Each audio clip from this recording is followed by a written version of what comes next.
വിശുദ്ധ മാർക്കോസ് എഴുതിയ സുവിശേഷം അധ്യായം 15 33 മുതൽ 41 ഉൾപ്പെടെയുള്ള വാക്യങ്ങൾ. യേശുവിൻ്റെ മരണം. 6 മണിക്കൂർ മുതൽ 9 മണിക്കൂർ വരെ ഭൂമി മുഴുവൻ അന്ധകാരം വ്യാപിച്ചു. 9 മണിക്കൂറായപ്പോൾ യേശു ഉച്ചത്തിൽ നിലവിളിച്ചു, എലോയ് എലോയ് ലാമ സബക്താനി, അതായത് എൻ്റെ ദൈവമേ നീ എന്നെ ഉപേക്ഷിച്ചത് എന്തുകൊണ്ട്? അടുത്തു നിന്നിരുന്ന ചിലർ അത് കേട്ട് പറഞ്ഞു, ഇതാ അവൻ ഏലിയായെ വിളിക്കുന്നു.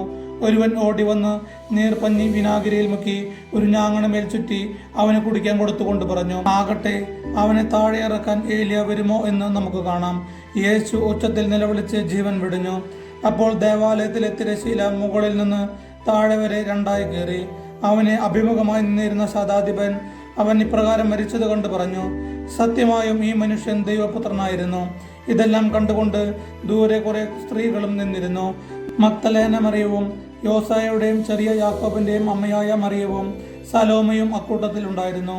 യേശു ഗലീലയിലായിരുന്നപ്പോൾ അവനെ അനുഗമിക്കുകയും ശുശ്രൂഷിക്കുകയും ചെയ്തവരാണ് ഇവർ. കൂടാതെ അവനോടുകൂടെ ജെറുസലേമിലേക്ക് വന്ന മറ്റനവധി സ്ത്രീകളും അവിടെ ഉണ്ടായിരുന്നു. നമ്മുടെ കർത്താവായ യേശു മിശിഹായ്ക്ക് സ്തുതി.